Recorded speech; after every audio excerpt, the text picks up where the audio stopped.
Past perfect passive voice. आज हम पढ़ेंगे पास्ट परफेक्ट पैसिव वॉइस। जिन वाक्यों के अंत में कीता जा चुका सी, द्वारा हो चुका सी, कीता गया सी शब्दों का इस्तेमाल होता है, उन्हें कहते हैं पास्ट परफेक्ट पैसिव वॉइस। इन वाक्यों को हम पास्ट परफेक्ट पैसिव वॉइस में बनाते हैं। इन वाक्यों में सबसे पहले ऑब्जेक्ट, उसके बाद हैड, फिर बीन, फिर वर्ब की थर्ड फॉर्म, फिर बाय और फिर सब्जेक्ट का इस्तेमाल किया जाता है। अब देखते हैं एग्जाम्पल। फर्स्ट एग्जाम्पल इज यह काम मेरे द्वारा किया जा चुका सी। यह काम मेरे द्वारा किया जा चुका था।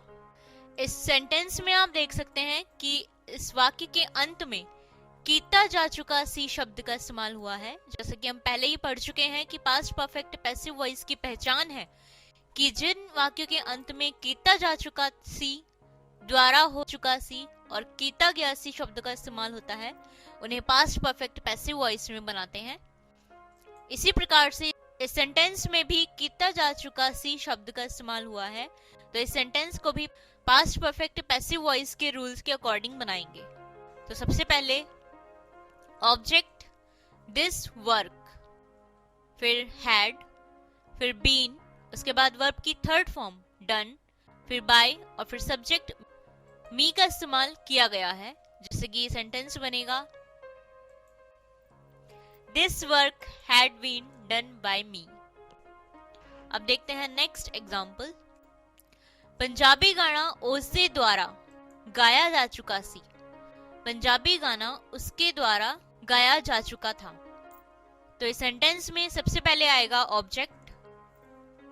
ऑब्जेक्ट है पंजाबी सॉन्ग, उसके बाद हैड, फिर बीन, उसके बाद वर्ब की थर्ड फॉर्म संग, फिर बाय और फिर सब्जेक्ट हिम का इस्तेमाल किया गया है।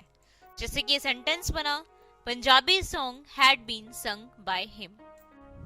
अब देखते हैं नेगेटिव सेंटेंस।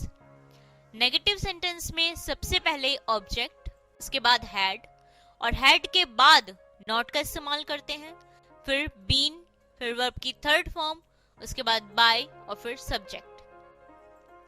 अब देखते हैं एग्जांपल।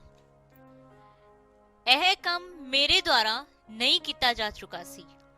यह काम मेरे द्वारा नहीं किया जा चुका था।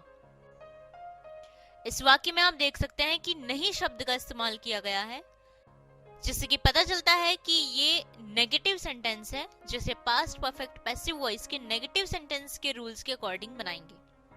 तो इस सेंटेंस में भी सबसे पहले ऑब्जेक्ट दिस वर्क, उसके बाद हैड और हैड के बाद नॉट का इस्तेमाल करेंगे, नॉट के बाद बीन, उसके बाद वर्ब की थर्ड फॉर्म डन, फिर बाय और फिर सब्जेक्ट मी का इस्तेमाल किया गया है।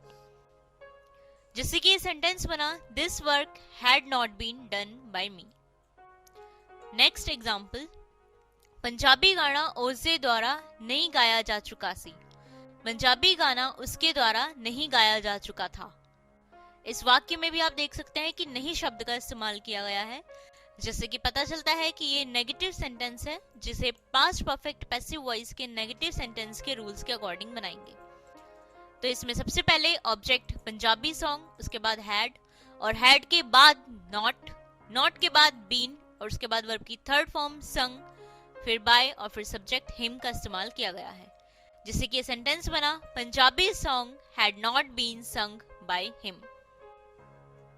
अब देखते हैं इंटेरोगेटिव सेंटेंस। इंटेरोगेटिव सेंटेंस में सबसे पहले हैड का इस्तेमाल करते हैं, उसके बाद ऑब्जेक्ट, ऑब्जेक्ट के बाद बीन, फिर वर्ब की थर्ड फॉर्म, फिर बाय और फिर सब्जेक्ट। एग्जाम्पल कि यह काम मेरे द्वारा किया जा चुका सी। क्या यह काम मेरे द्वारा किया जा चुका था। इस वाक्य में आप देख सकते हैं कि की वर्ड का इस्तेमाल किया गया है, जिससे कि पता चलता है कि ये इंटेरोगेटिव सेंटेंस है, जिसे पास्ट परफेक्ट पैसिव वॉइस के इंटेरोगेटिव सेंटेंस के रूल्स के अकॉर्डिंग बनाएंगे। इसमें सबसे पहले हैड, उसके बाद ऑब्जेक्ट दिस वर्क, उसके बाद बीन, फिर वर्ब की थर्ड फॉर्म डन, फिर बाय और फिर सब्जेक्ट मी का इस्तेमाल किया गया है। जैसे कि सेंटेंस बना had this work been done by me. तो इन सभी एग्जाम्पल से आप समझ गए होंगे कि पास्ट परफेक्ट पैसिव वॉइस की पहचान है कि जिन वाक्यों के अंत में कीता जा चुका सी, द्वारा हो चुका सी और कीता गया सी शब्द का इस्तेमाल होता है, वो sentence past perfect passive voice में बनाते हैं। और इन सेंटेंस में सबसे पहले ऑब्जेक्ट, ऑब्जेक्ट के बाद हैड, फिर बीन, फिर वर्ब की थर्ड फॉर्म, उसके बाद बाय और फिर सब्जेक्ट का इस्तेमाल करते हैं। और नेगेटिव सेंटेंस में सबसे पहले ऑब्जेक्ट, उसके बाद हैड और हैड के बाद नॉट, फिर बीन और फिर वर्ब की थर्ड फॉर्म, फिर बाय और फिर सब्जेक्ट का इस्तेमाल करते हैं। और इंटेरोगेटिव सेंटेंस में सबसे पहले हैड, फिर ऑब्जेक्ट, उसके बाद बीन, फिर वर्ब की थर्ड फॉर्म, फिर बाय और फिर सब्जेक्ट का इस्तेमाल करते हैं।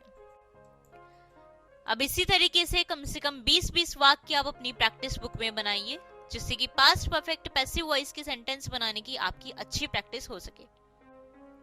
और अब हम आपको दिखा रहे हैं कुछ सिनोनिमस। इन सिनोनिमस को भी आप याद करें ताकि past perfect passive voice sentence बनाने के साथ साथ आपकी नॉलेज भी बढ़ती रहे।